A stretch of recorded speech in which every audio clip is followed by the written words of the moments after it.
Hey, and welcome to Connect. Today, we're going to talk about the Metaverse. I want to share what we imagine is possible, the experiences you'll have, the creative economy we'll all build, and the technology that needs to be invented, as well as how we're going to all do this together.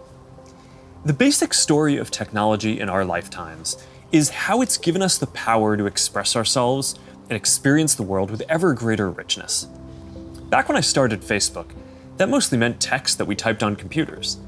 Then we all got phones with cameras, and the internet became much more visual. And recently, as connections got faster, video has become the main way that we experience content.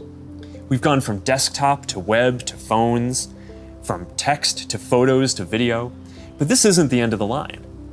The next platform and medium will be even more immersive, an embodied internet where you're in the experience, not just looking at it. And we call this the Metaverse. And you're going to be able to do almost anything you can imagine. Get together with friends and family, work, learn, play, shop, create, as well as entirely new categories that don't really fit how we think about computers or phones today. Now, since we're doing this remotely today, I figured let's make this special. So we've put together something that I think is really going to give you a feeling for what this future could be like. We believe the Metaverse will be the successor to the mobile internet.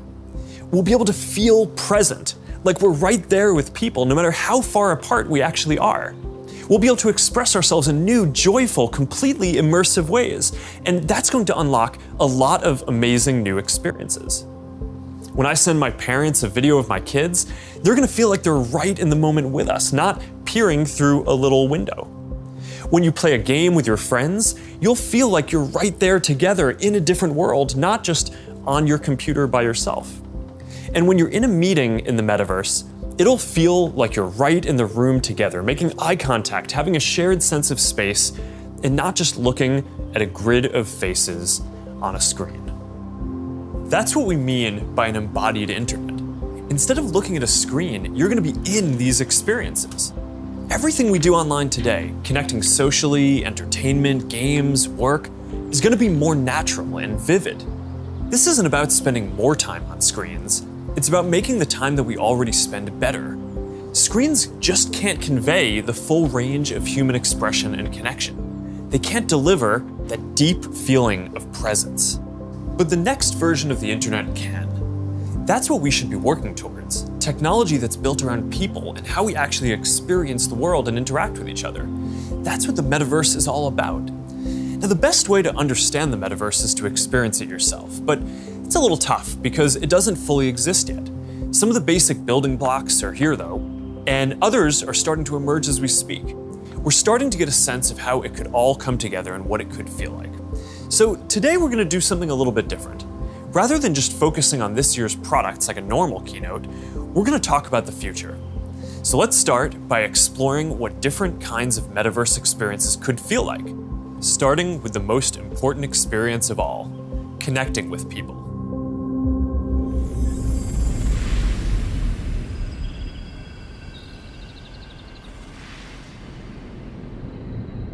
Imagine you put on your glasses or headset and you're instantly in your home space. It has parts of your physical home recreated virtually, it has things that are only possible virtually, and it has an incredibly inspiring view of whatever you find most beautiful. Hey, are you coming? Yeah, just gotta find something to wear.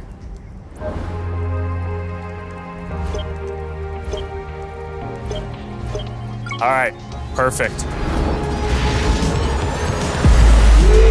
Boy. Oh, hey, Mark. Hey, what's going on? Hey, Hi. Mark. What's up, Mark? Whoa, we're floating in space? Who made this place? It's awesome. Right? It's from a crater I met in LA. This place is amazing. Boz, is that you? Of course it's me. You know I had to be the robot, man. I thought I was supposed to be the robot. Whoa. I knew you were bluffing. Hey, wait. Where is Naomi? Let's call her. Naomi. Hey, should we deal you in? Hey, sorry I'm running late, but you've got to see what we're checking out. There's an artist going around Soho hiding AR pieces for people to find. 3D street art? That's cool. Send that link over so we can all look at it. This is stunning. Okay, that is something. It's awesome. I love the movement. Wait, it's disappearing. This is amazing. Hold on. I'll tip the artist and they'll extend it. Wow. Brilliant. If you guys like it here, I have another room that you're gonna love. Check out this forest room. Huh, let's see it. Koi fish that fly? That's new. This is wild. Hey, one sec, Boz, it's Priscilla. Hey, you have to see this. Beast is going crazy. Oh, I love that guy. We've got to show that to the kids. Can you also send that to my dad? I'll message him. All right, see you at home. This place is great, Boz, but there's something I got to get back to. All right, so that's a glimpse of a few ways that we're going to be able to get together and socialize in the metaverse. It's a ways off, but you can start to see some of the fundamental building blocks take shape. First, the feeling of presence. This is the defining quality of the metaverse. You're going to really feel like you're there with other people. You'll see their facial expressions, you'll see their body language, maybe figure out if they're actually holding a winning hand. All the subtle ways that we communicate that today's technology can't quite deliver. Next, there are avatars, and that's how we're going to represent ourselves in the metaverse. Avatars will be as common as profile pictures today, but instead of a static image, they're going to be living 3D representations of you. Your expressions, your gestures, that are going to make interactions much richer than anything that's possible online today. You'll probably have a photorealistic avatar for work, a stylized one for hanging out, and maybe even a fantasy one for gaming. You're going to have a wardrobe of virtual clothes for different occasions, designed by different creators and from different apps and experiences. Importantly, you should be able to bring your avatar and digital items across different apps and experiences in the metaverse. Beyond avatars, there is your home space. You're going to be able to design it to look the way you want, maybe put up your own pictures and videos and store your digital goods. You're going to be able to invite people over, play games, and hang out. You'll also even have a home office where you can work. Your home is your personal space from which you can teleport to anywhere you want. Now, speaking of teleporting, there are going to be all kinds of different spaces that people make. Rooms like the ones that we just saw, but also games and whole worlds that you can teleport in and out of whenever you want. Teleporting around the metaverse is going to be like clicking a link on the internet. It's an open standard. In order to unlock the potential of the metaverse, there needs to be interoperability. And that goes beyond just taking your avatar and digital items across different apps and experiences, which we are already building an API to support. You want to know that when you buy something or create something, that your items will be useful in a lot of contexts and you're not going to be locked into one world or platform. You want to know that you own your items, not a platform. Now, this is going to require not just technical work, like some of the important projects that are going on around crypto and NFTs in the community now. It's also going to take ecosystem building, norm setting, and new forms of governance, and this is something that we're really going to focus on. Privacy and safety need to be built into the metaverse from day one. You'll get to decide when you want to be with other people, when you want to block someone from appearing in your space, or when you want to take a break and teleport to a private bubble to be alone. You're going to be able to bring things from the physical world into the metaverse. Almost any type of media that can be represented digitally, photos, videos, art, music, movies, books, games, you name it. Lots of things that are physical today, like screens, will just be able to be holograms in the future. You won't need a physical TV, it'll just be a $1 hologram from some high school kid halfway across the world. And you'll be able to take your items and project them into the physical world as holograms in augmented reality too. You're going to be able to move across these different experiences on all kinds of different devices, sometimes using virtual reality so you're fully immersed, sometimes using augmented reality glasses so you can be present in the physical world as well, and sometimes on a computer or phone so you can quickly jump into the metaverse from existing platforms. There are going to be new ways of interacting with devices that are much more natural. Instead of typing or tapping, you're going to be able to gesture with your hands, say a few words, or even just make things happen by thinking about them. Your devices won't be the focal point of your attention anymore. Instead of getting in the way, they're going to give you a sense of presence in the new experiences that you're having and the people who you're with.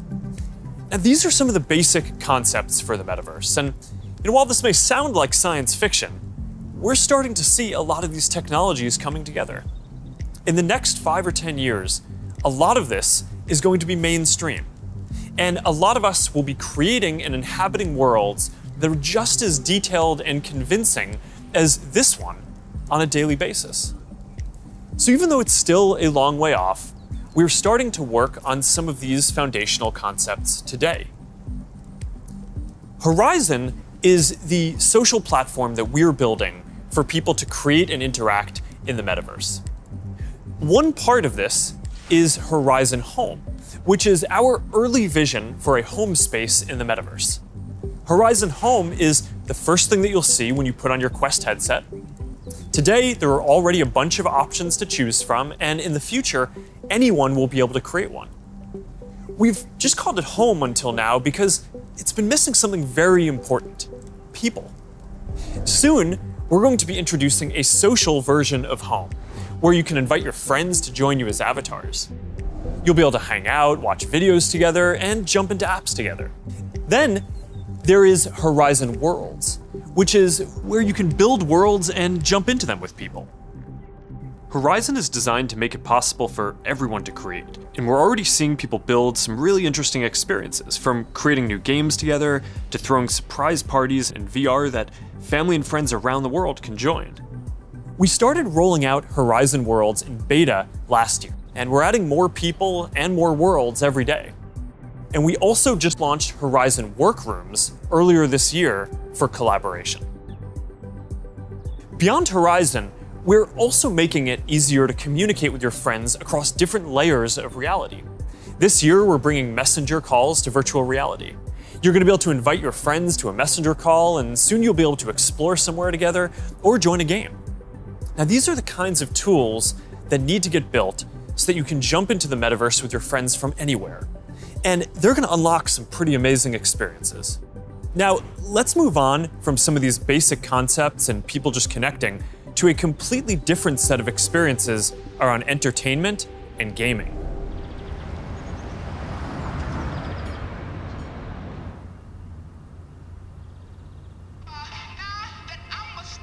Imagine your best friend is at a concert somewhere across the world. What if you could be there with her? I'm packing all my sneakers. I never had a car. Yo. You're here! Tell it like it is. Tell what you love, how you live. When you're doing what you do, just tell the truth. Just tell it, just tell it, just tell it, just tell it. I'm talking to you.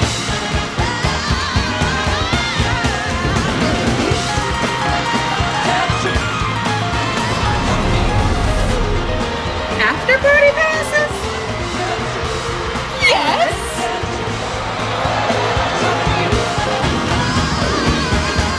I want you to tell it like it is. Love how you live. When you're doing what you do, just tell the truth.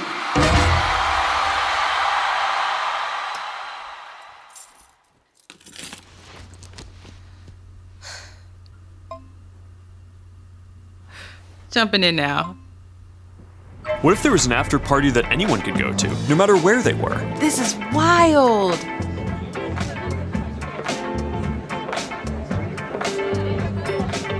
Hey, check this out. Charity auction happening. Oh, there's swag. And when you go to the after party, you could connect with other fans, hear new versions of your favorite songs, and check out the merch that just dropped. Ooh, I like that one. Well, now you've got to get it.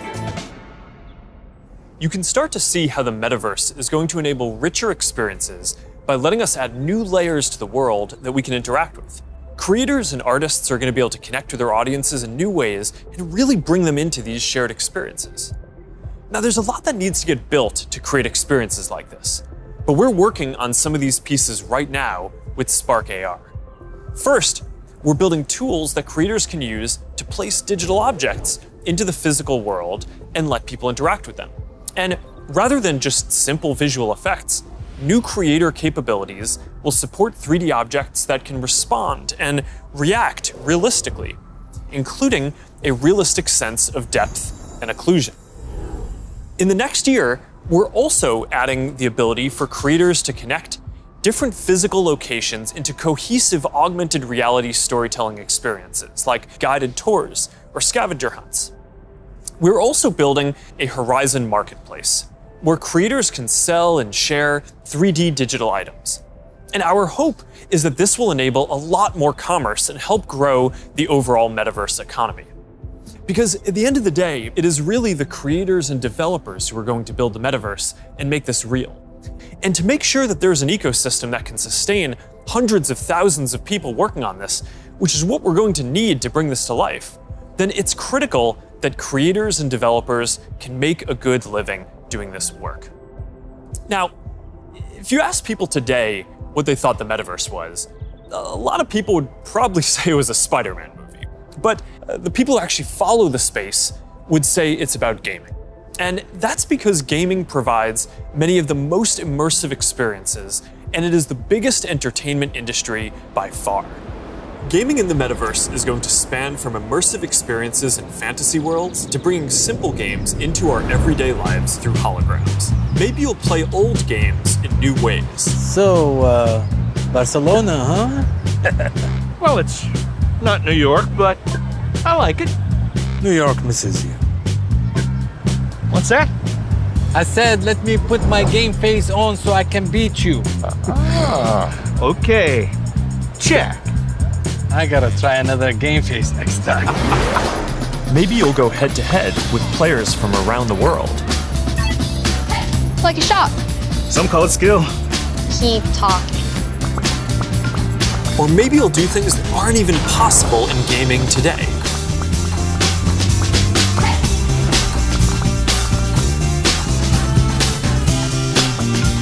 Hey Mark, down for a VR foiling sesh?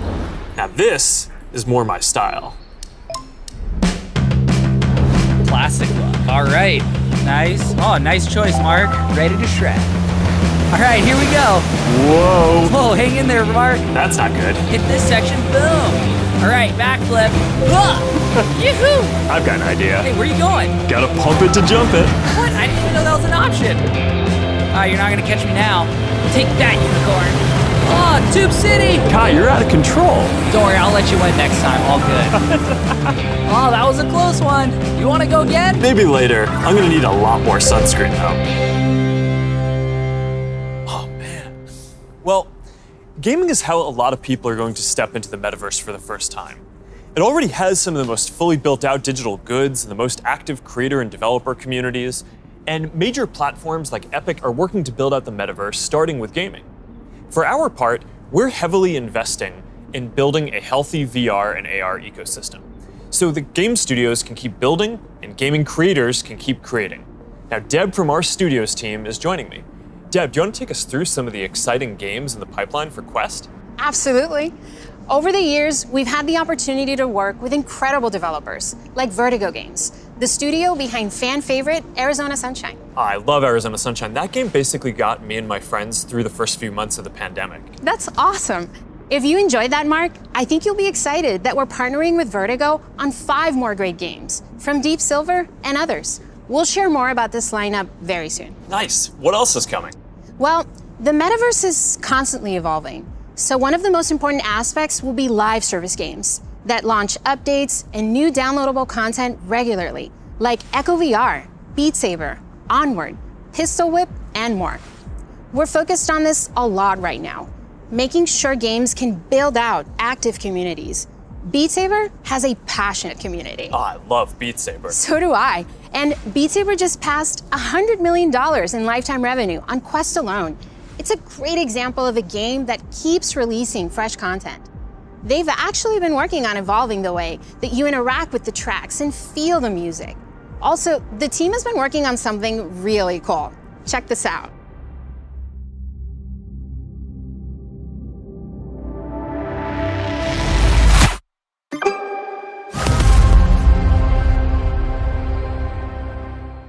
I can't wait to play this. And they keep partnering with incredible artists to release new music packs all the time. Did you play the Billie Eilish music pack last month? Yeah, a little more than I should have. I probably should have been working more on this Metaverse presentation. Well, they have a great lineup of artists for 2022. And there's one more epic surprise before the end of the year. So stay tuned. Okay, have you played Population 1? I mean, yeah, I love the game so much that... For those who haven't, Population 1 is a thrilling battle royale that is only possible in VR. Since its launch at Connect last year, it has become one of the highest earning games on Quest and the biggest multiplayer FPS on the platform. You can have up to 24 people in at once for a match. We're super excited to keep launching big updates, like an all-new autumn event later in November and a Winter Wonderland update in December.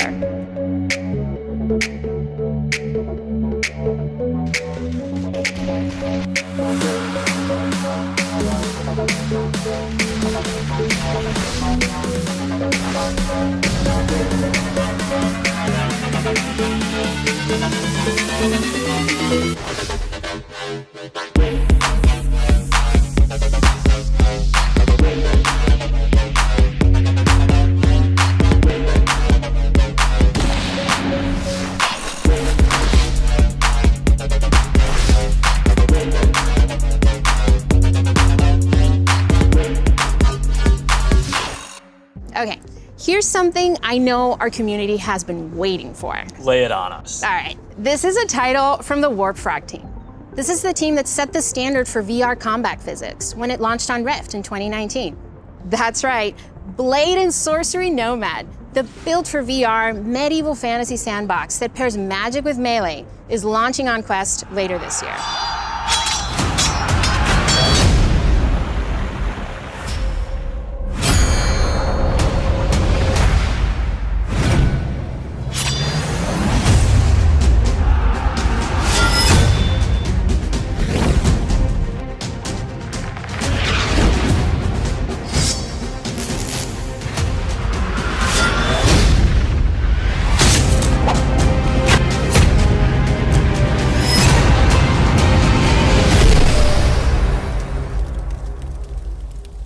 For more gaming updates, look out for the 2022 Oculus Gaming Showcase. It's going to be loaded with news you won't want to miss. But Mart, I believe you have some news for us as well. Yeah, you know, I have to say, it's really impressive to see this lineup come together over the last few years, but there's one project that I'm really looking forward to. Yeah, this is one of the all-time greats, and we've been working for years to bring it to Quest. I'm excited to announce that the Rockstar Games classic Grand Theft Auto San Andreas is in development for Quest 2. This new version of what I think is one of the greatest games ever made will offer players an entirely new way to experience this iconic open world in virtual reality. That's it, Mark. I'm moving to the Metaverse. All right, thanks, Deb. This is going to be amazing. Now, a lot of the most interesting games out there take advantage of how you can move around physically. Being able to look anywhere, move freely, it's just a fundamentally different experience from staring at a screen. This quality of being physically embodied and able to interact with the world and move around inside it, that opens up some completely new experiences that didn't really make sense before on 2D phones or computers. And one example that we are seeing take off is fitness. And speaking of that, I think it's time for my workout. A lot of you are already using Quest to stay fit. It lets you work out in some completely new ways. It's kind of like a Peloton, but instead of a bike, you just have your VR headset, and with it you can do anything from boxing lessons to sword fighting to even dancing.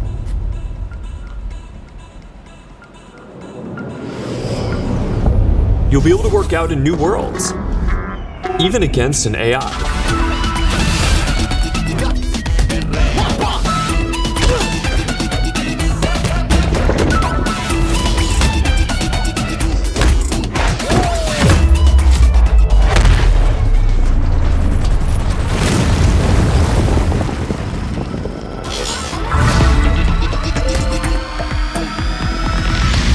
Maybe you'll get some friends together for some 3-on-3. Maybe play pickup with people on the other side of the world.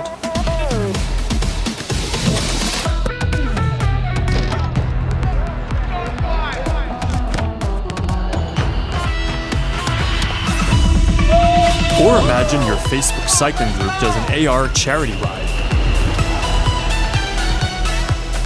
Let's go. Complete with a leaderboard. Maybe you'll be able to train with the best, like you're right there with them. Like Lee Kiefer, Olympic gold medalist. On guard. Fence. Don't be scared this time.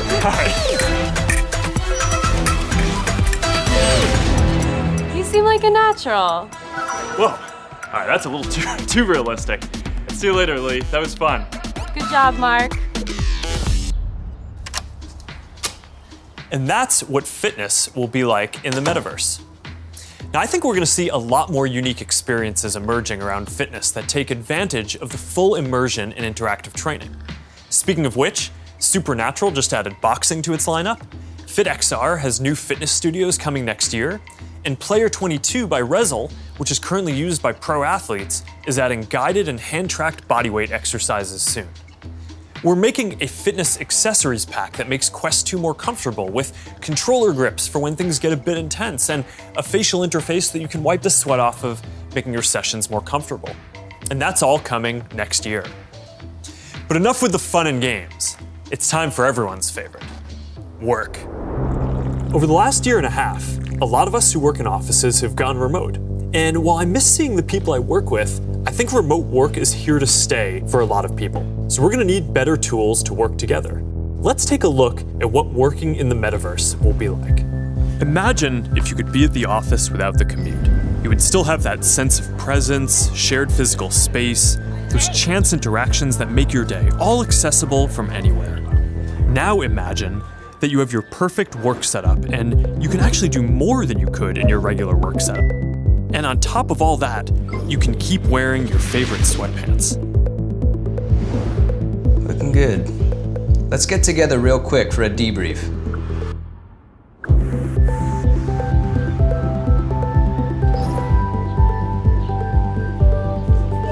I'm free now. Let's jump in. Hi. Hey. So what do we think?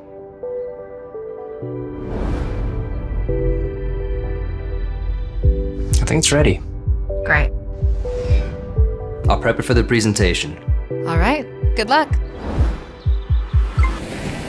Imagine a space where you can tune out distractions and focus on the task at hand. And when you're ready to share what you've been working on, you can present it as if you're right there with the team. Wait, where's Mark? I think he's in the middle of something. You can already see some of these elements in Horizon Workrooms, which we launched a couple of months ago. Later this year, we plan to introduce room customization, so you can put your own logos and posters in your workrooms. We're also introducing a new office space in Horizon Home, for when you want your perfect workspace to do some focused work or just cross a few things off your to-do list. We're also announcing 2D progressive web apps for the Quest Store. And as a new developer frameworks, they're easier to build. So you can drop in and check on a work project while you're in VR using services like Dropbox and Slack, or stay connected with Facebook and Instagram. This starts bringing more of your 2D internet services into the metaverse. And as we've focused more on work, and frankly, as we've heard your feedback more broadly, we're working on making it so you can log into Quest with an account other than your personal Facebook account. We're starting to test support for work accounts soon, and we're working on making a broader shift here within the next year. I know this is a big deal for a lot of people. Not everyone wants their social media profile linked to all these other experiences, and I get that, especially as the metaverse expands. And I'll share more about that later. But I'm genuinely optimistic about work in the metaverse. We know from the last couple of years that a lot of people can effectively work from anywhere.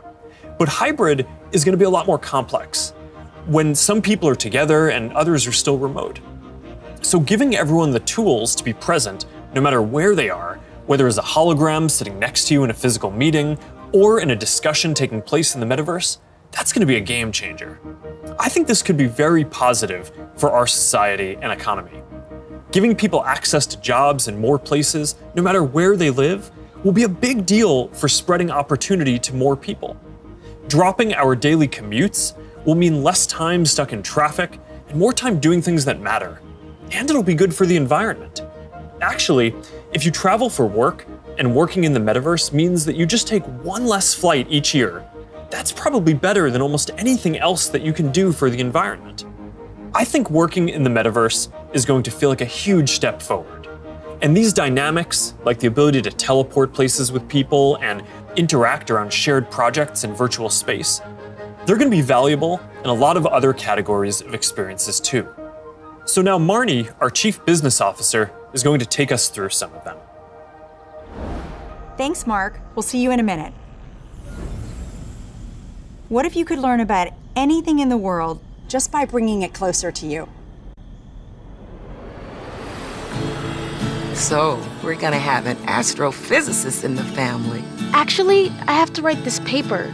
Will you help me? Let's take a closer look.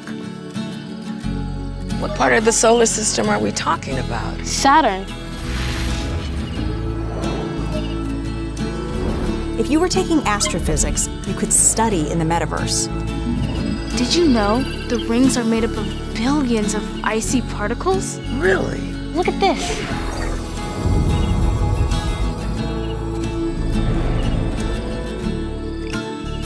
You ready to do that paper now, right? Yeah.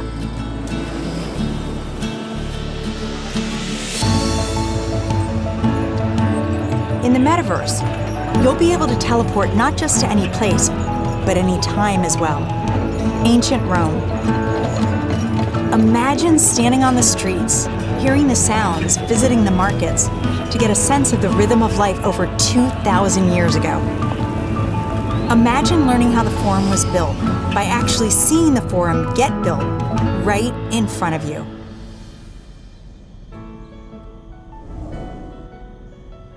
Hi, everyone. I'm Marnie Levine. In the metaverse, learning won't feel anything like the way we've learned before. With a headset or glasses, you'll be able to pull up schematics for your studying, or maybe even the service manual for a vehicle you're learning to repair. Let's say you're a med student or a doctor. With apps like OSO VR, you can learn new techniques in surgery firsthand, practicing until you get it right. Or if you're studying Earth science, you could swim through the Great Barrier Reef, get up close to Earth's mightiest insects with your instructor, David Attenborough, whose VR documentary is playing now in Oculus TV. This is a world of intrigue, a world of wonder, a secret world hidden to the human eye. Explore the extraordinary world of Micro Monsters 3D with me, David Attenborough. This is just one of the ways we're going to learn in the future. But in order to get there, we're going to need to help build the skill sets of the people who build these experiences. So we're setting aside $150 million to train the next generation of creators to build immersive learning content and increase access to devices. And to help more creators make a living building AR effects using Spark AR, we're going to establish a professional curriculum and certification process, make it easier to monetize, and put our Spark AR curriculum on Coursera and edX. Thanks, Marnie. So that's a glimpse of the kinds of experiences that you might have in the metaverse. From connecting with friends, to gaming and entertainment, to work and education, and creation and commerce. Now, let's talk about how creators and developers are going to build all of this, and about the economy that we all need to create. The last few years have been humbling for me and our company in a lot of ways. One of the main lessons that I've learned is that building products isn't enough. We also need to help build ecosystems so that millions of people can have a stake in the future, can be rewarded for their work, and benefit as the tide rises, not just as consumers, but as creators and developers. But this period has also been humbling because as big of a company as we are, we've also learned what it is like to build for other platforms. And living under their rules has profoundly shaped my views on the tech industry.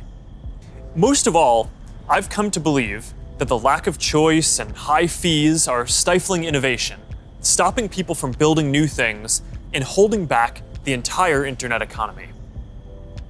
We've tried to take a different approach. We want to serve as many people as possible, which means working to make our services cost less, not more. Our mobile apps are free. Our ads business model is an auction which guarantees every business the most competitive price possible. We offer our creator and commerce tools either at cost or with modest fees to enable as much creation and commerce as possible. And it's worked. Billions of people love our products. We have hundreds of millions of businesses on our platform, and we have a rapidly growing ecosystem and a thriving business.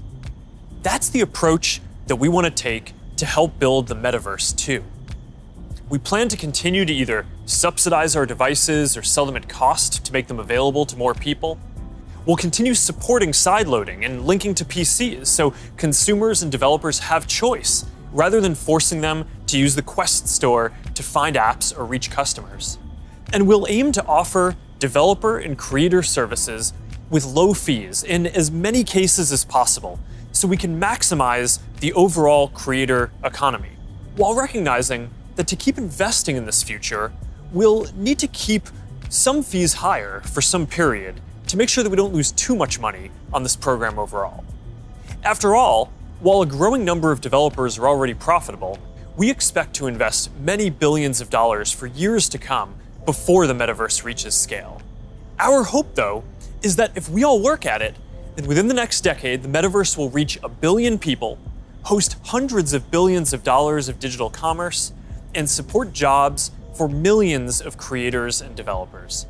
We'll try to lay out how some of this commerce model will work, but I also want to be upfront about the fact that there's a ton that we just don't know yet. What I can tell you, though, is that we are fully committed to this. It is the next chapter of our work, and we believe for the internet overall. And our strategy and track record show that we will do everything we believe is sustainable to grow the community, the creator economy, and the developer ecosystem. And to tell us more about all of that, here's Vishal, our head of Metaverse products.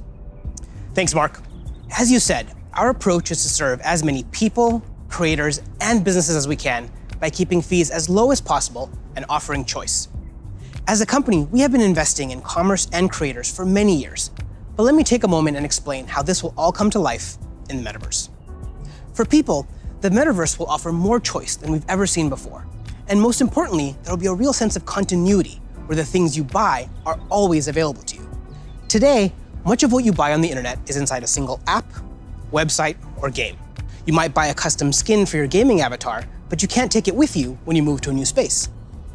In the physical world, that would be the equivalent of buying your favorite sports team's jersey and never be able to wear it outside the stadium. In the future, you will be able to buy digital clothes for your avatar and then wear them into the metaverse more broadly. For creators, our goal is to provide a way for as many creators as possible to build a business in the metaverse. One thing we've learned from today's digital platforms is that we can't artificially limit innovation. We need to enable as many different types of creators as possible to unlock the best ideas. There will be many different kinds of creators in the metaverse. Creators who make digital objects, creators who offer services and experiences, and those who build entire worlds like game creators do today. We also want creators to have the biggest possible audiences. If a creator designs a signature effect to surround avatars, their fans should be able to buy it and then visit different spaces to show it off to their friends. Frankly, if a creator builds any experience, all of their fans should be able to enjoy it. Businesses will be creators too, building out digital spaces or even digital worlds. They'll sell both physical and digital goods, as well as experiences and services. And they'll be able to use ads to ensure the right customers find what they've created. Speaking of buying things, we're also exploring new types of ownership models and entitlements to ensure people feel confident that they actually own something. This will make it easier for people to sell limited edition digital objects like NFTs, display them in their digital spaces, and even resell them to the next person securely. In short, the metaverse will remove many of the physical constraints we see on commerce today and make entirely new businesses possible. While this is very exciting, the metaverse is all about co-creating. We're building this together with creators, developers, and entrepreneurs. So today, I've asked Jackie Aina to join me to start a conversation about what might be possible. Jackie is a beauty creator who launched her own lifestyle brand on Instagram called Forever Mood, where she sells candles with scents like cuffing season and partners with major brands on makeup drops. So let's meet Jackie in her space. Here we are in this digital space, totally inspired by you and all the things that you love. Jackie, I've been such a big fan of yours for such a long time. Tell me a bit about how you got started in social media. So, rewind back to 2009. As it pertains to like beauty, I would go to like a makeup counter or go makeup shopping, and I always felt rejected, always felt othered. So I got so frustrated that eventually I was like, you know what? Not only am I gonna like not listen to them, but I'm gonna show other people how I'm making it work with my skin tone too. How did you go from creating content, creating videos, to a product? You just, have a brand called Forever Mood. It's huge on Instagram shopping. So Forever Mood was not only a bit of a love letter to me and my relationship with my mom. That's how we bond, was through fragrance ever since childhood. But it's been doing amazing, and we've actually been getting a lot of support. Jackie, this space is pretty magical, and I know it kind of reflects the stuff you love. Like, tell me a bit about what you love and why this represents you. Okay. So first thing, color is everything. I love pastels. You can see it in the brand. You can see it like a lot of times in what I wear. With the Metaverse, when we're curating collections or even just brainstorming, this would be a great way to like gather us all together and literally kind of create atmospheres and environments and moods to just kind of enhance creativity. And then if I can invite people, it would be like inviting them in my home. You know what I mean? It'd be like bringing them into a piece of me. So I would want them to feel some of the things that I feel when I step into my house or when I light my candles.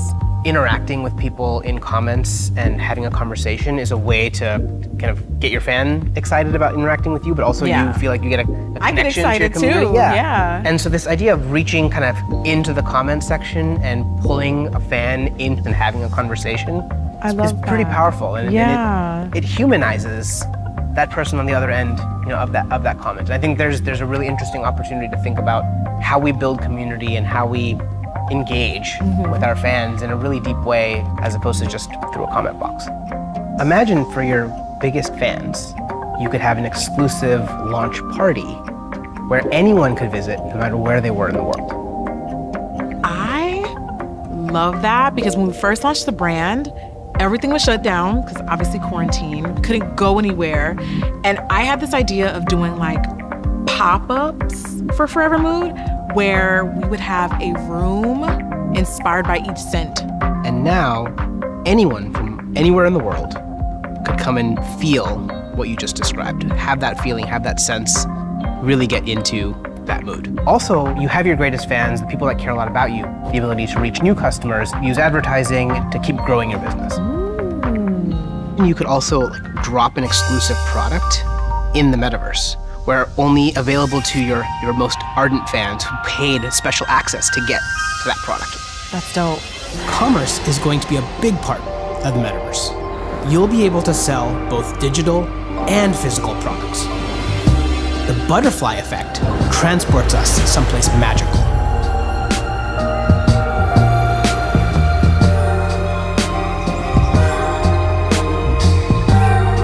So beautiful.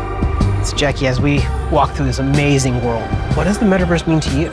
I just feel like this is like endless possibilities with my imagination. I can't even begin to imagine how meaningful the Metaverse will be thanks to creators like you.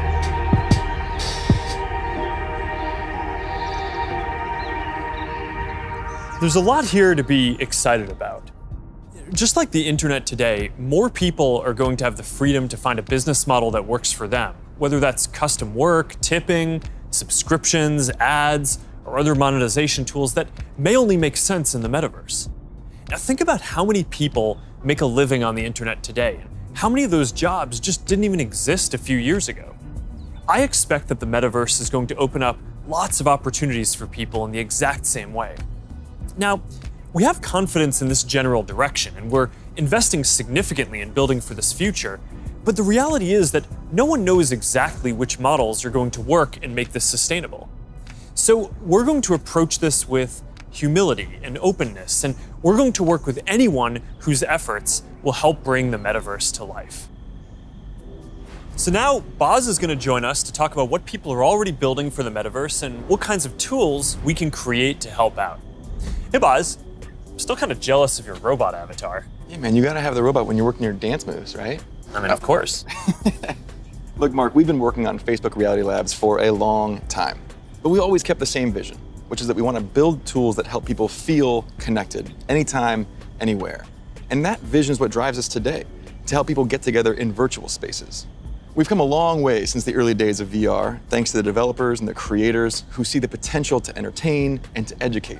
But of course, we still have a lot farther to go. So to keep the pace of innovation moving faster and empower more use cases, we do have a few exciting announcements. Today, we're introducing the Presence platform, which is a broad range of machine perception and AI capabilities that empower developers to build mixed reality experiences on Quest 2. You want to tell us more about the Presence platform? Yeah, we've said before that realistic presence is the key to feeling connected in the metaverse.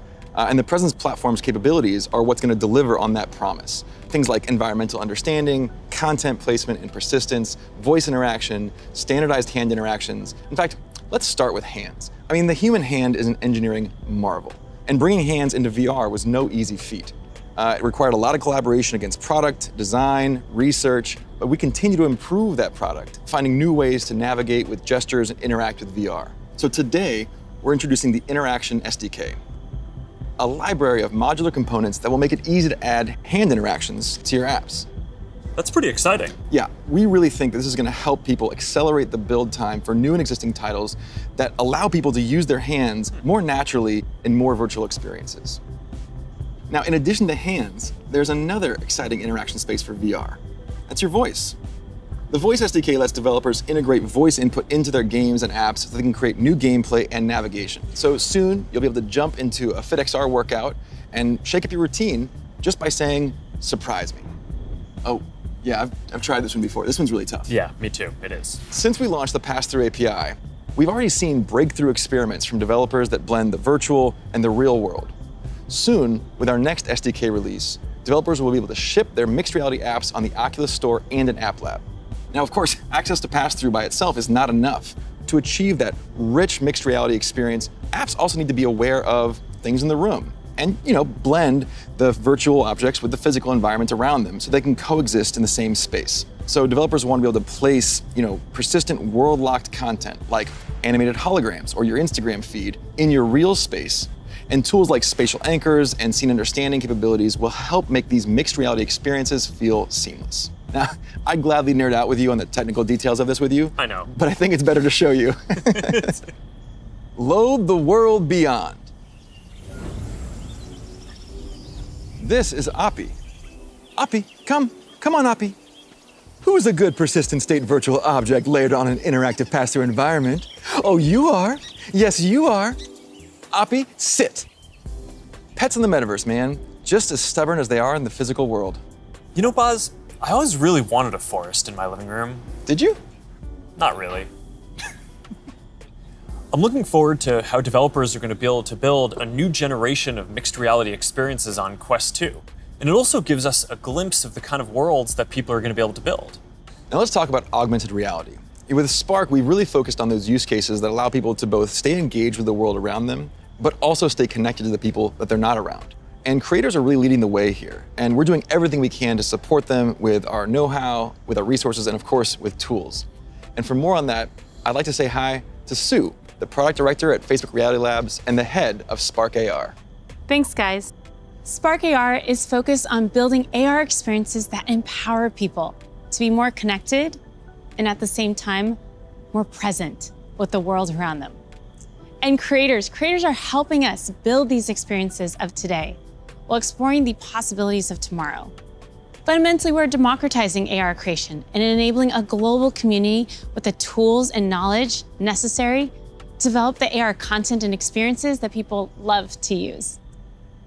Programs like AR Curriculum enrolled over 22,000 creators in less than a year, and we're adding additional programming to support more advanced creators. And the depth and breadth of content would not be possible without these creators. In 1 week alone, you'll see effects that bring moments like landing on Mars or the launch of a new album to life, all by tapping into everyone's imaginations. We're also powering experiences across Facebook, so imagine playing that AR battleship game from your phone with a friend in the metaverse or on an augmented call. How cool, right? Right now, we have over 600,000 creators in our community with diverse needs and motivations for using AR to engage with their fans and audiences. We know people, more than 700 million monthly across the Facebook family of apps, are already using AR a ton. We see over 80 billion effects applied per month, and we want to make it even easier for anyone to find their spark. So we created a tool, codenamed Polar, that makes AR creation possible for novice creators who have no prior experience in art, 2D or 3D design, or programming. Think paint by numbers.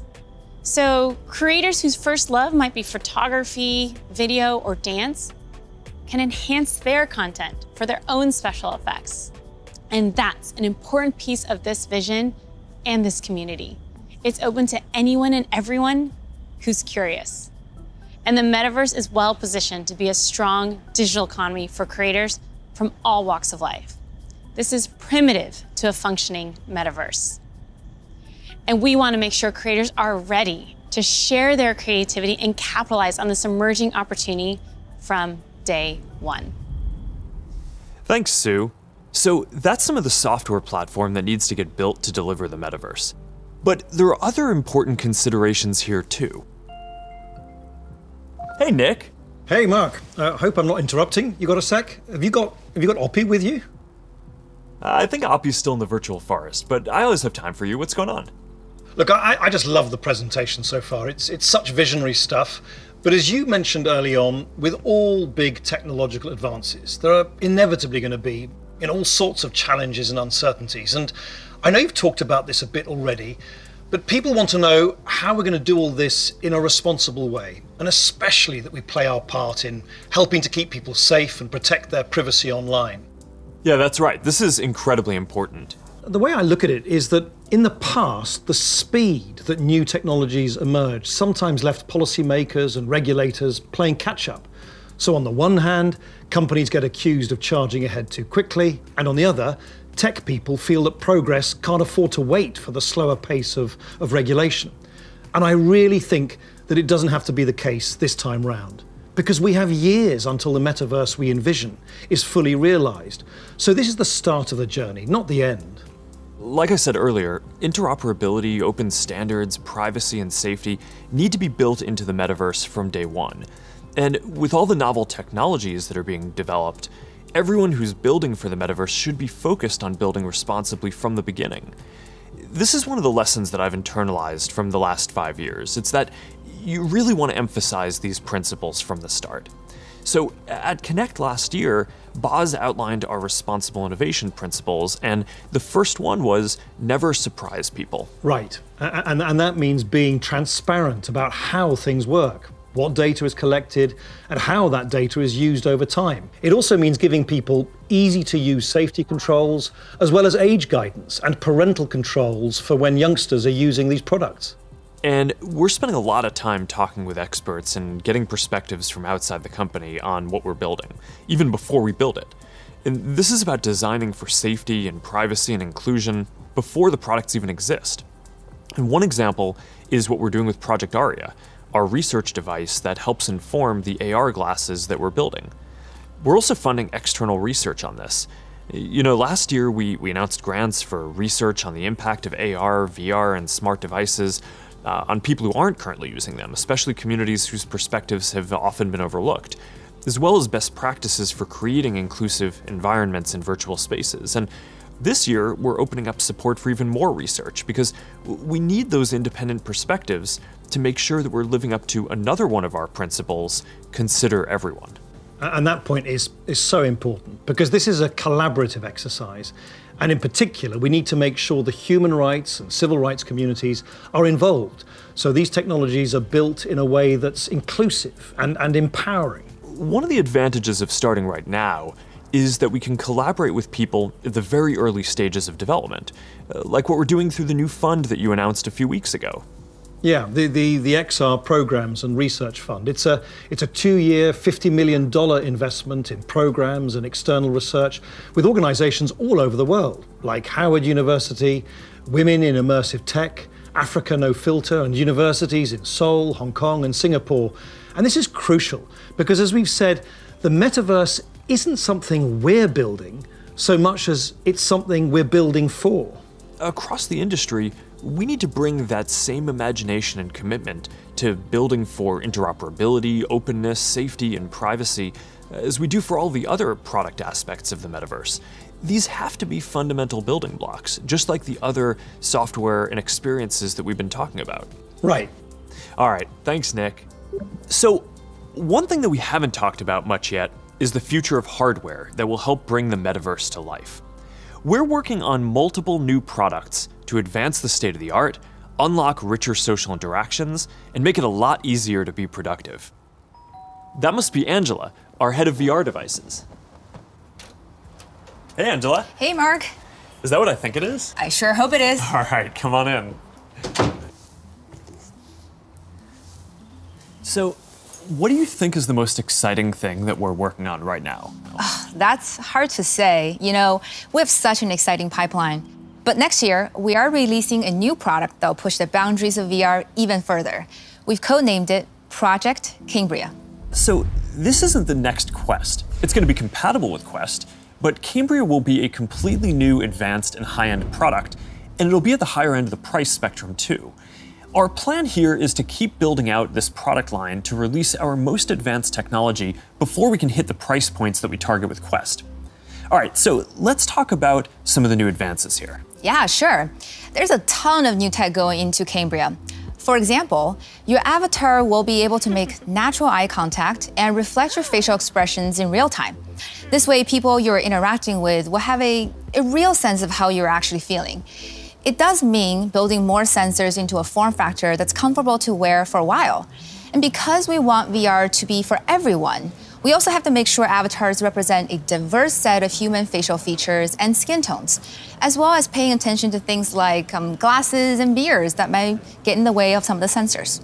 So that's going to be a big step forward for social presence, and I'm really glad that we're focused on making it inclusive from the start. Now, what about unlocking more mixed reality experiences? I mean, imagine working at your virtual desk with multiple screens while seeing your real desk so clearly that you can pick up a pen and write notes without taking your headset off. Or, you're doing a workout with a virtual instructor in your living room. It's going to be so cool. We're already seeing the potentials of these kinds of experiences today as people are building for our pass-through API. But with Cambria, we'll be taking this to the next level with high-resolution, colored, mixed reality pass-through. We essentially combine an array of sensors with reconstruction algorithms to represent your physical world in the headset with a sense of depth and perspective. Now, we're still a ways away from exactly matching what our eyes see in the physical world, but we're pretty encouraged by how far we've been able to advance the pass-through experience so far. Definitely, but we also need to push the visuals to the next level. So let's talk about the progress that we're making on optics. Yeah, we're pushing the limits of display technology and form factor with something called pancake optics. They essentially work by folding light several times over to achieve a slimmer profile than current lenses. Now, with several optical layers, we'll need to precisely control every aspect of design and fabrication to achieve that high-quality, artifact-free display and really just deliver the best optics ever in one of our headsets. That's pretty awesome. But let's make sure that we leave some of the good stuff for next year's release too. All right, now I'm excited to keep building out this new product line over future generations so we can keep getting our most advanced technology into people's hands even before we can get it into our Quest product line. That's our goal. We're starting to work with developers to build experiences for Cambria as we speak, and we're looking forward to sharing so much more with y'all next year. Sounds good. Now, beyond virtual reality, we are also focused on the hardware to make true augmented reality possible. In a lot of ways, augmented reality is even harder, not just because we need to invent a completely new optical stack that's not based on screens, but because we basically need to fit a supercomputer into a pair of normal-looking glasses. So we're approaching this problem from two directions. First, how much technology can we pack into a pair of normal, great-looking glasses today? And second, how do we take the long-term tech stack to do everything and keep miniaturizing and improving it until it fits into a pair of normal, good-looking glasses? On the first path, last month we launched Ray-Ban Stories, our first smart glasses in partnership with Essilor Luxottica. They're not full AR glasses yet, but they let you take pictures and videos, listen to music, and take phone calls while you're out looking at the world instead of down at your phone. And we built leading privacy features into the glasses, like the LED light whenever you're recording, which phones don't even have. And we delivered this in the iconic Ray-Ban style for just $299. These are all steps along the path to an embodied internet. But the ultimate goal here is true augmented reality glasses, and we've been working on that too.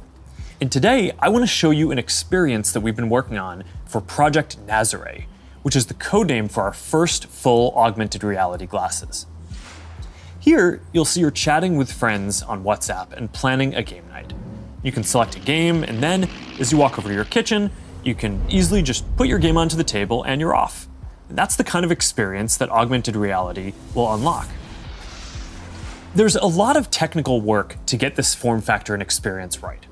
We have to fit hologram displays, projectors, batteries, radios, custom silicon chips, cameras, speakers, sensors to map the world around you, and more into glasses that are about 5 millimeters thick. So we still have a ways to go with Nazare, but we are making good progress. I'm excited about our future roadmap, but even that's still early in a journey that's going to go on for decades. Immersive all-day experiences will require a lot of novel technologies. And for the last 7 years, our research team has been working on a broad array of technologies that are necessary for these next-generation platforms. Michael Abrash leads this team, and he's going to join me to talk about some of the future technology that we're developing. Hey, Michael, do you want to take everyone through our roadmap? Sure. That covers a lot of ground, though. It's going to take about a dozen major technological breakthroughs to get to the next-generation metaverse, and we're working on all of them. Displays, audio, input, haptics, hand tracking, eye tracking, mixed reality sensors, graphics, computer vision, avatars, perceptual science, AI, and more. Yeah, you're right. That's a lot. We probably only have time for a couple right now. You want to pick a few? Well, I think the metaverse is really going to be first and foremost about connecting people. So I'd say let's start with avatars. Yeah, I agree. The goal here is to have both realistic and stylized avatars that create a deep feeling that we're present with people. Exactly, and we've shown codec avatars before. Well, what can your face do? Can you show us? Well, I've always hoped you would ask me that question. And it's a remarkable experience to see codec avatars in VR, and photorealistic avatars will be a huge breakthrough. But they're only part of the picture. Yeah, because you're not always going to want to look exactly like yourself. That's why people shave their beards, dress up, style their hair, put on makeup, or get tattoos. And of course, you'll be able to do all of that and more in the metaverse. So this next video shows how we're making progress on part of that with hair and skin rendering and relighting for 3D avatars. She's going for a medical field. I think she was interested into... Now, I want to point out this technology is still very definitely research, but it shows the really high level of fidelity that avatars are ultimately going to need to reach. Notice that you can see the individual pores on his skin. Now, clothing is another important way to express yourself. And whether you want to simulate your actual garments, say you're making a quick call with your grandmother, or maybe you just want to be wearing a stylish blue Oxford shirt like me, you're going to need the ability to simulate clothing. So here's an early look at hand-cloth interaction. And you can see how the movement of the cloth when the hand touches and stretches it is really remarkably accurate. Now, to use your avatar to teleport to a meeting or sit down for a chat in the metaverse, you'll also need realistic virtual spaces to be with people in. So let's look at that. Contrary to how this looks, this is actually not a video of the physical world. It's a 3D reconstruction of a mock apartment, which I guess just became clear when that bowl took off by itself. Exactly. So what you can see here is that a researcher is moving around various objects on the right, and then on the left you can see the high fidelity real-time rendering of the space in the moving objects on the left without the researcher. So what's critical here is that this is all happening in real time. That's what's novel here, and that's what differentiates it from CGI. So what we've seen so far is pretty awesome, but we all know what we want. We want the whole package, a full body avatar in a virtual environment, so you're just there. Last year, we showed our very first full body codec avatar at Connect. Here to tell you more about our progress since then is Yasser Sheikh. Hi there. My name is Yasser, and I direct the Facebook Reality Research Lab in Pittsburgh. Well, that's not completely true. What you're seeing is actually a rendering of my pre-recorded codec avatar. Over the past couple of years, we've made quite a bit of progress with codec avatars. My avatar can now look left, look right, look up, look down, make facial expressions. Here, you can see Elaine is in VR on the right. You can see her view of Yasser's avatar and the reconstructed real-world space that it's in on the left as she moves around the avatar. What you see on the left is an entirely virtual reconstruction. This gives you a sense of a future in which you'll be able to interact with another person's realistic avatar in virtual reality in real time. Now, preventing others from using your avatar will be critical. That's why, even though this is early stage research, we're already thinking about how we could secure your avatar, whether by tying it to an authenticated account or by verifying identity in some other way. All right, so we've talked about what we're going to be able to see, but of course we also want to be able to actually do things in the metaverse. And while seeing your hands in VR and manipulating virtual objects is a big step forward towards that, then we're going to need an even easier and more intuitive way to interact with virtual content when you're on the go wearing AR glasses. And we believe that neural interfaces are going to be an important part of how we interact with AR glasses. And more specifically, EMG input from the muscles on your wrist combined with contextualized AI. It turns out that we all have unused neuromotor pathways, and with simple and perhaps even imperceptible gestures, sensors will one day be able to translate those neuromotor signals into digital commands that enable you to control your devices. It's pretty wild. So let's take a look at what EMG input is going to be able to do and where we are with it today. This video shows some of the ways that we think that wrist-based neural interfaces can provide an important input tool for AR glasses. So at first, that input is going to just be around enabling basic gestures, click, scroll, select. But as the technology evolves, EMG input could potentially unlock full-speed typing, and it could give you subtle, personalized controls that you can use in any situation. This is genuinely unprecedented technology. So let's look at an early prototype that shows how it could be used in AR. This experimental UI shows for the first time how EMG input could one day allow you to send a message in AR with your hand resting comfortably at your side without ever having to look at a screen. Notice how the researcher used an overt and highly visible click gesture to send the first message. We've made a lot of progress over the last year, and we're now able to do the same thing with the smallest of movements of the hand. EMG enables this by picking up subtle neuromotor commands with remarkable precision. So basically what you're saying is that you're going to be able to send a text message just by thinking about moving your fingers. That's going to be pretty amazing. But I guess it's just one part of the equation, because the other is AI that understands your context and can give you a simple set of choices based on that context. So let's take a look at an AI interaction model that we've built using Project Aria, our initiative to accelerate research into AR glasses and live maps that we talked about last year. Remember the mock apartment we saw earlier?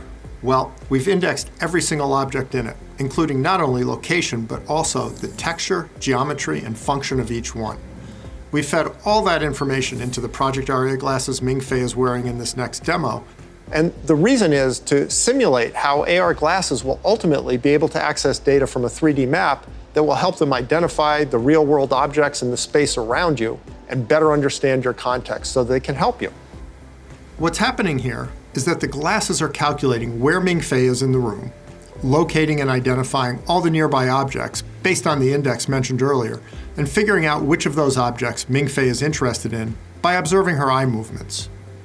That contextual information, in turn, enables the system to offer proactive assistance to Ming-Fei in a variety of ways.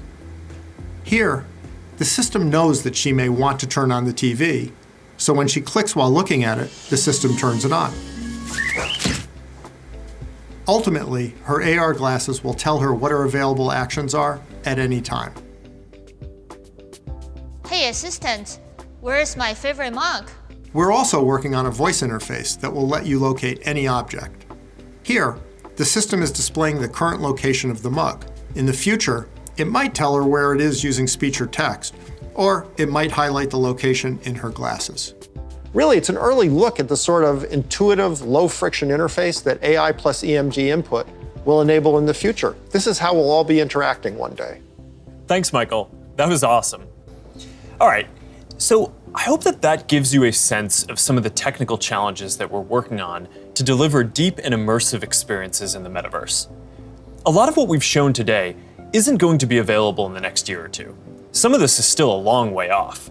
But this is some of the most exciting stuff that I've ever gotten to work on, and I'm just incredibly energized to be on this journey with all of you.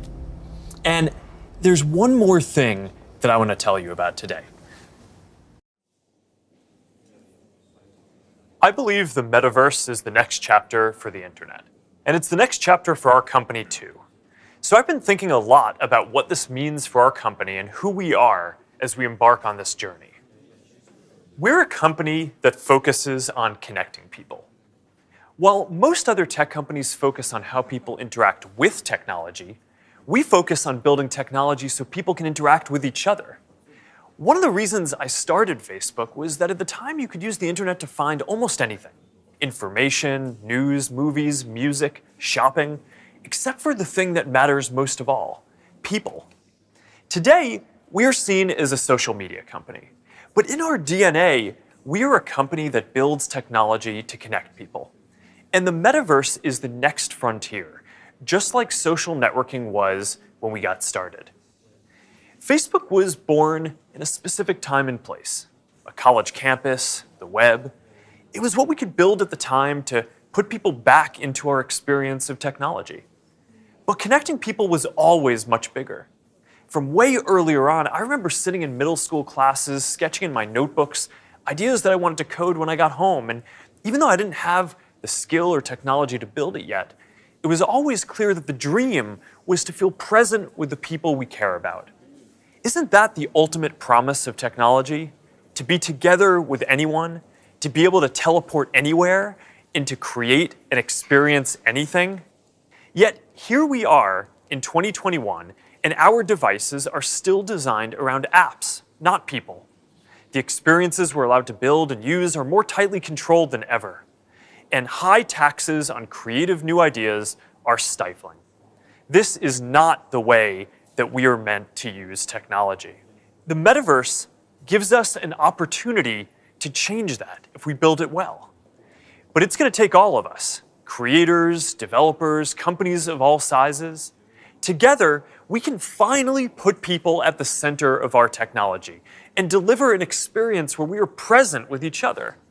Together, we can create a more open platform with more ways to discover experiences and more interoperability between them. And together, we can unlock a massively bigger creative economy. I know the internet story isn't straightforward. Every chapter means new voices and new ideas, and yes, there will be challenges and risks and disruption of established interests. But there will also be opportunities and benefits that we can't even imagine yet. For connection, for creation, for learning, and joy. We'll all need to work together from the beginning to bring the best possible version of this future to life. A future where, with just a pair of glasses, you will be able to step beyond the physical world and into the kinds of experiences that we have talked about today. I've been thinking a lot about our identity as we begin this next chapter. Facebook is one of the most used products in the history of the world. It is an iconic social media brand. But increasingly, it just doesn't encompass everything that we do. Instagram, WhatsApp, Messenger, Quest, now Horizon, Nazare, and more. Building our social media apps will always be an important focus for us. But right now, our brand is so tightly linked to one product that it can't possibly represent everything that we're doing today, let alone in the future. Over time, I hope that we are seen as a metaverse company. And I want to anchor our work and our identity on what we are building towards. We just announced that we are making a fundamental change to our company. We're now looking at and reporting on our business as two different segments. One for our family of apps, and one for our work on future platforms. And as part of this, it is time for us to adopt a new company brand to encompass everything that we do. To reflect who we are and what we hope to build, I am proud to announce that starting today, our company is now Meta. Our mission remains the same. It's still about bringing people together. Our apps and their brands, they're not changing either.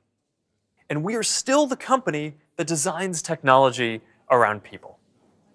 But now we have a new North Star to help bring the metaverse to life. And we have a new name that reflects the full breadth of what we do and the future that we want to help build. From now on, we're going to be Metaverse first, not Facebook first. That means that over time, you won't need to use Facebook to use our other services. And as our new brand starts showing up in our products, I hope that people come to know the Meta brand and the future that we stand for. I used to love studying classics, and the word meta comes from the Greek word meaning beyond. For me, it symbolizes that there is always more to build. There is always a next chapter to the story. And for us, that's a story that started in a dorm room and grew beyond anything we could imagine, into a family of apps that people use to find one another, to find their voice, to start businesses and communities and movements that have changed the world. I'm proud of what we've built so far and excited about what comes next as we move beyond what's possible today, beyond the constraints of screens, beyond the limits of distance and physics, and towards a future where everyone can be present with each other, create new opportunities, and experience new things. It's a future that is beyond any one company, that will be made by all of us. We have built things that have brought people together in new ways. We have learned a lot from struggling with social issues and living under closed platforms. And now it is time to take everything that we have learned and help build the next chapter. I am dedicating our energy to this more than any other company in the world. And if this is the future that you want to see, then I hope that you will join us, because the future is going to be beyond anything we can imagine.